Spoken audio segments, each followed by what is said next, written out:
8 de la mañana con 12 minutos, 8 con 12 minutos, en Punto Noticias de Radio Pichincha. Saludamos a esta hora con Sonia Vera, abogada e integrante del equipo de defensa internacional del ex vicepresidente de la República, Jorge Glass. Como lo escuchamos en mi introducción, la CIDH ha urgido nuevamente al Estado ecuatoriano a tratar este caso y vamos a preguntarle a la doctora Sonia Vera en qué medida está este nuevo llamamiento, este exhorto que ha hecho la Comisión Interamericana de Derechos Humanos en el caso del ex vicepresidente Jorge Glass puede ser o no acogido por las autoridades judiciales en el Ecuador. Buenos días, bienvenida. Les saludamos a Alexis Moncayo, quien le habla, Licenia Espinel.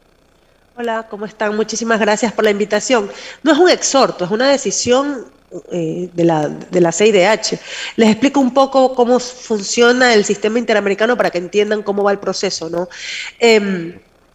La Corte es quien tiene que resolver los aspectos del caso Odebrecht. Recordemos que tanto el caso Odebrecht como sobornos han sido interpuestos ante la CIDH, que es el organismo que sirve de filtro de admisibilidad para luego pasar a la Corte. Entonces, generalmente se demoran unos 4 o 5 años solo para pasar el filtro de la admisibilidad.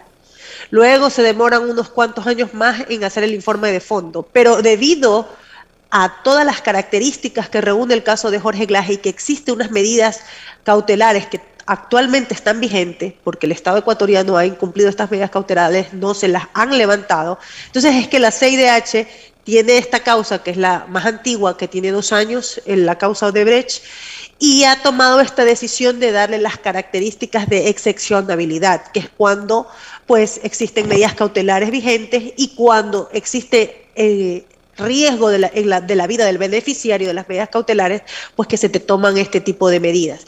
¿Qué ocurre? Nosotros decimos que es como un pase a gol. ¿Por qué? Porque nos acorta toda la letanía del proceso largo del sistema interamericano y nos recorta los tiempos. Entonces, se pasa del estudio inicial, se salta la admisibilidad y pasa de una vez al fondo. Esto quiere decir que en menos de un año vamos a tener un pronunciamiento de la CIDH y posteriormente pues pasará el informe de fondo a la Corte Interamericana, que luego tendrá que resolver la causa. Es decir, que en una media de tiempos que son de 10 a 15, 20 años que dura el sistema, nosotros en la causa de Jorge tendríamos una sentencia, en el mejor de los casos, en 4 o 5 años. ¿Cómo está, doctora Vera? Qué gusto saludarle. A ver, contados a partir de que presentamos la causa, es decir, desde el 2020. O sea, tendríamos en litigio pues unos 3 años, 2, 3 años más, en el mejor de los casos. Doctora, una vez que ha habido este pronunciamiento por parte de la CIDH, ¿cuál ha sido, digamos, la reacción de parte de las autoridades en el país? Y de alguna forma, entendiendo que existiría independencia de funciones, por un lado, sistema judicial y por otro, el ejecutivo, ¿cuál es la predisposición de que finalmente se acojan estas recomendaciones que hace la CIDH por considerar que el caso de Jorge Glass es un caso excepcional? No es una recomendación, es una decisión de la CIDH. Bueno, decisión. De adelantar la causa, de adelantar el procedimiento de la causa. Hablemos de la receptibilidad de parte de las autoridades ecuatorianas. Es que generalmente los estados, no hablo solamente del caso ecuatoriano, sino que como ven tan lejos la decisión que no les va a llegar a su gobierno, siempre no les importa mucho los pronunciamientos de organismos internacionales, pero esto sí les tiene que importar, porque esto quiere decir que la resolución la van a tener en su periodo y que los responsables van a ser ellos.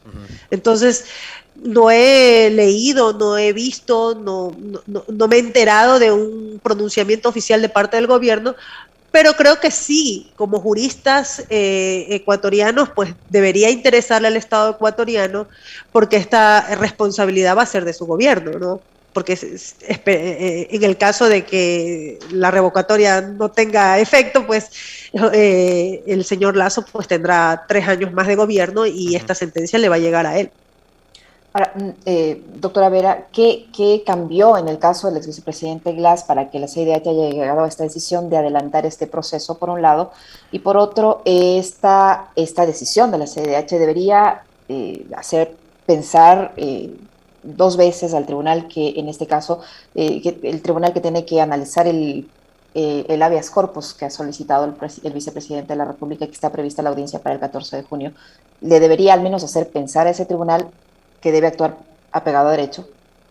Bueno, pues, ¿qué le hizo pensar esto a la CIDH? Recordemos que hay unas medidas cautelares, que la decisión del juez de Manglar Alto se basó en los informes médicos que fueron resultado del seguimiento de las medidas cautelares de Jorge Glass.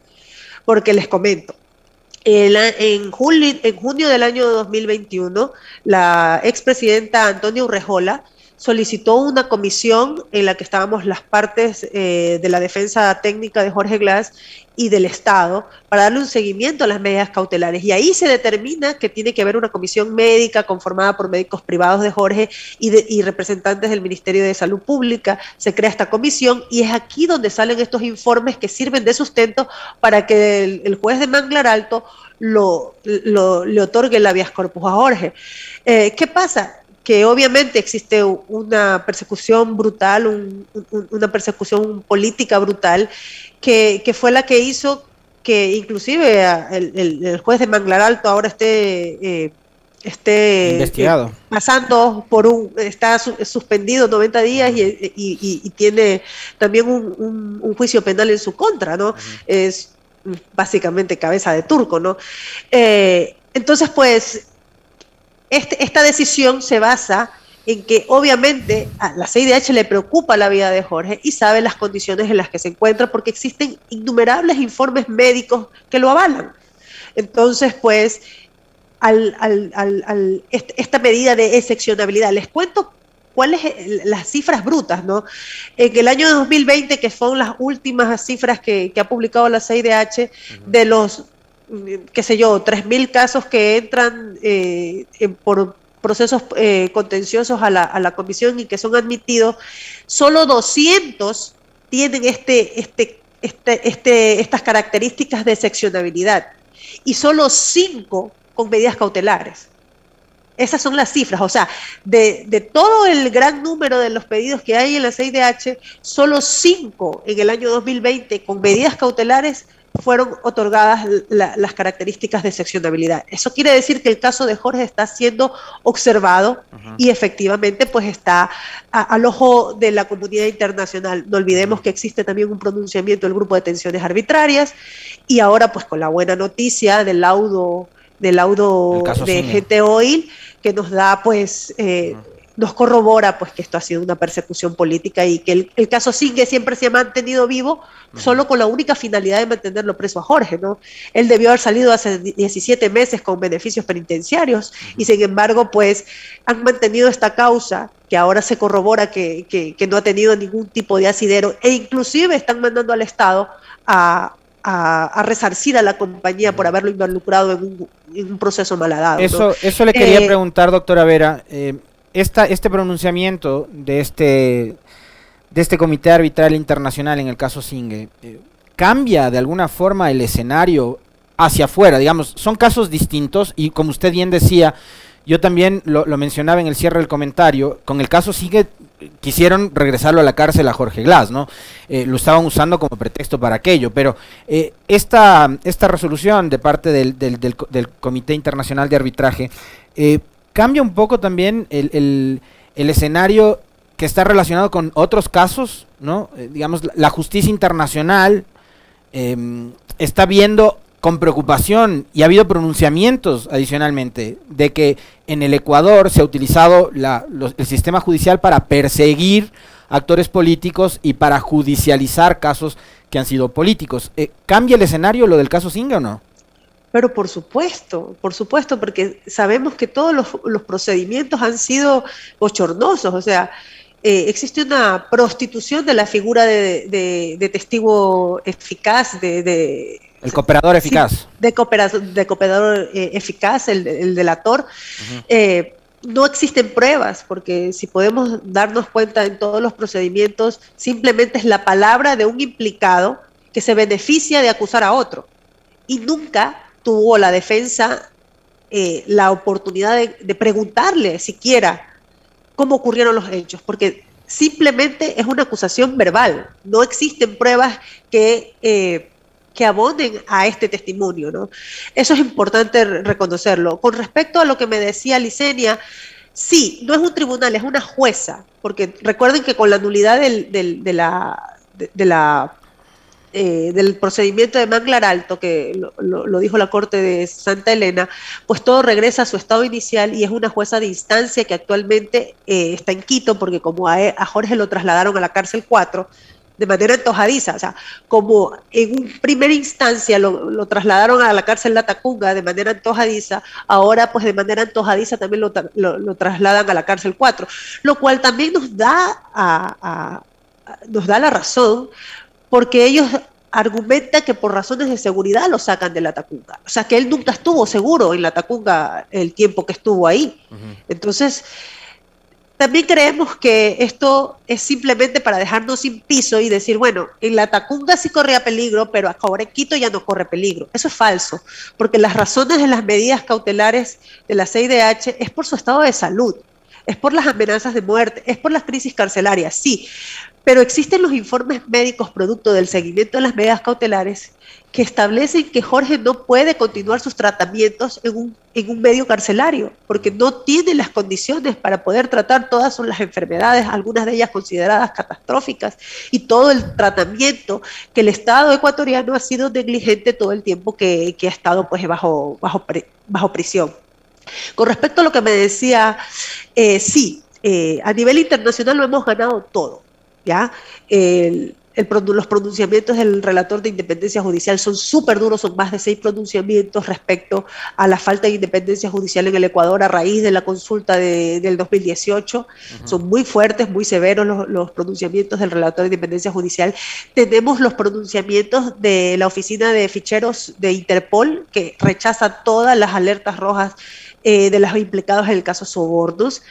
Tenemos también los pronunciamientos de CIDH, del grupo de detenciones arbitrarias, y ahora pues este laudo internacional que nos devela que todos los 17 meses que estuvo Jorge sin recibir sus beneficios penitenciarios han sido injustos, porque esto corrobora que no hubo delito, que la compañía es inocente, que las personas implicadas en el caso Simque son inocentes y que se debió respetar la presunción de inocencia de Jorge Glass y se le debió otorgar las medidas, los beneficios penitenciarios hace 17 meses y él ha estado detenido arbitrariamente todo este tiempo.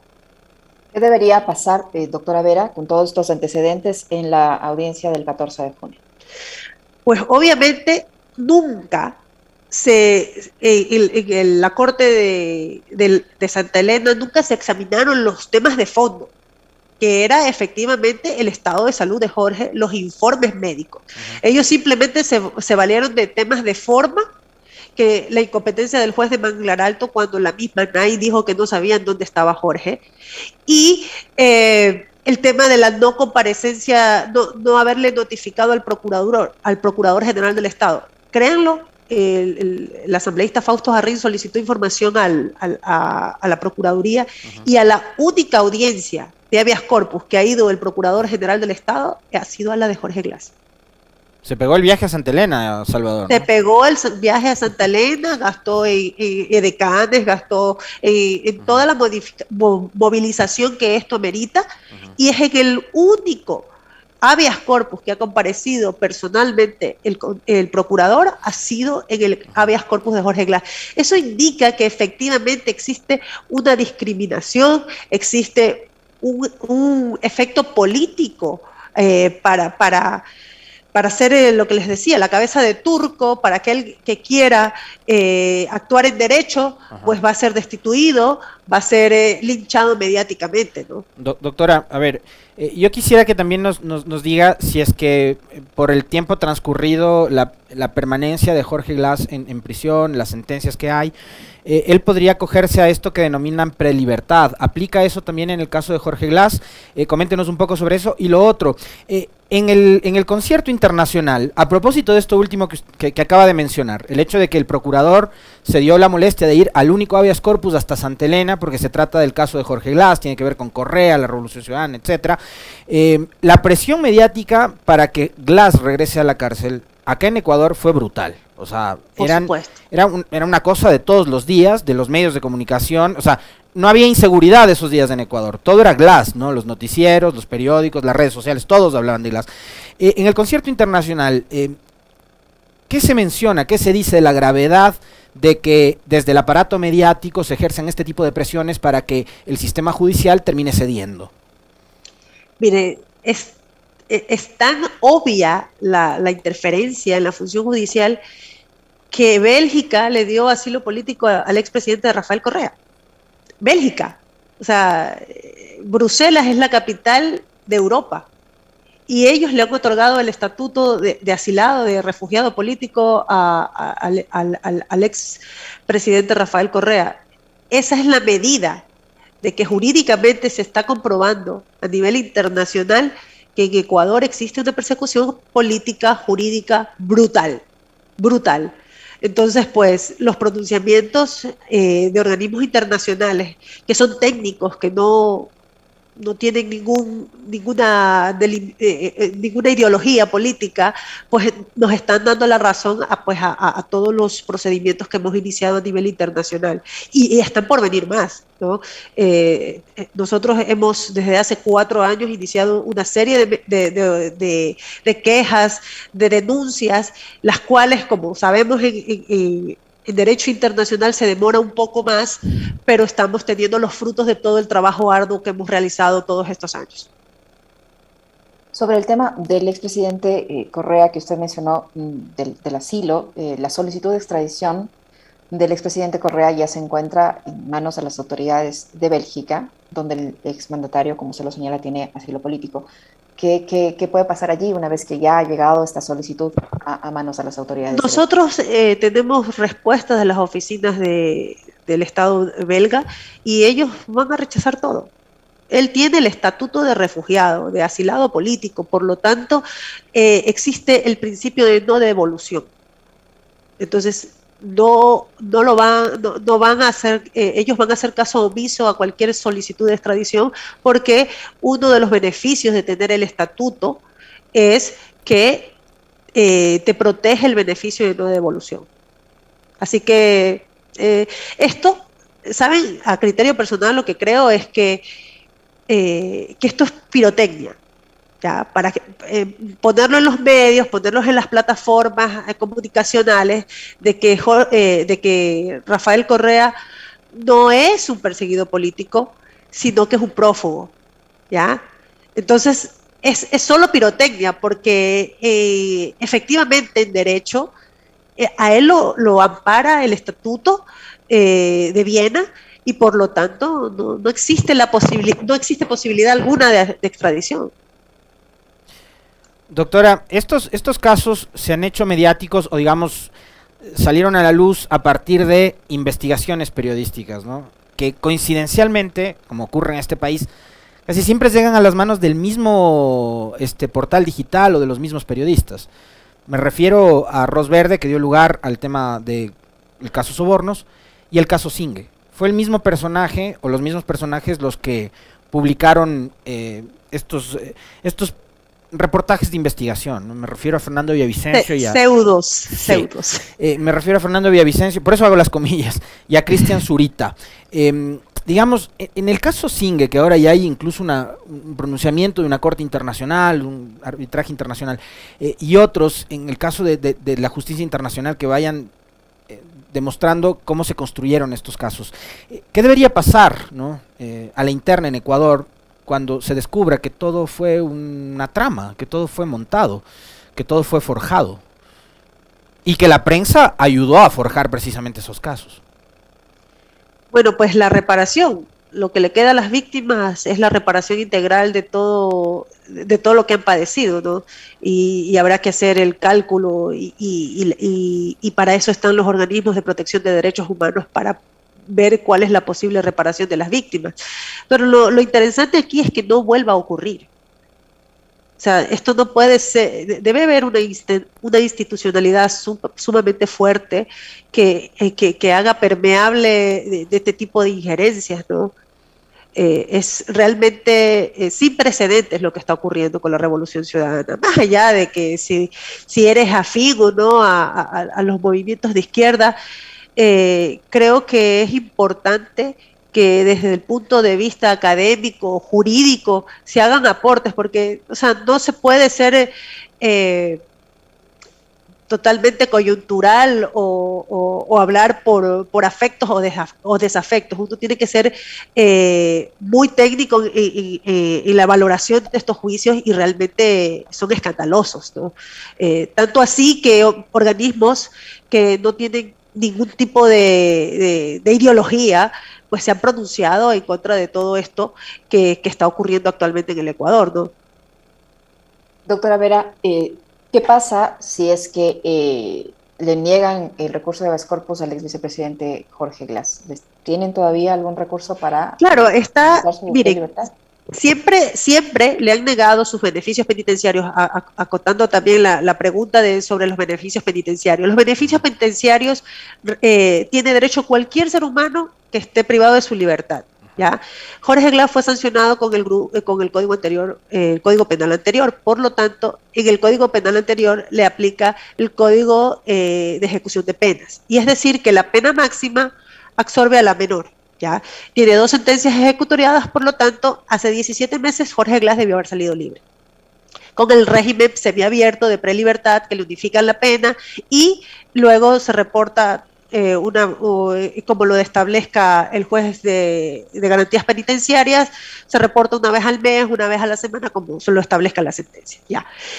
Pero siempre han mantenido vivo Singer, solo con la única intención de mantenerlo preso a Jorge Glass.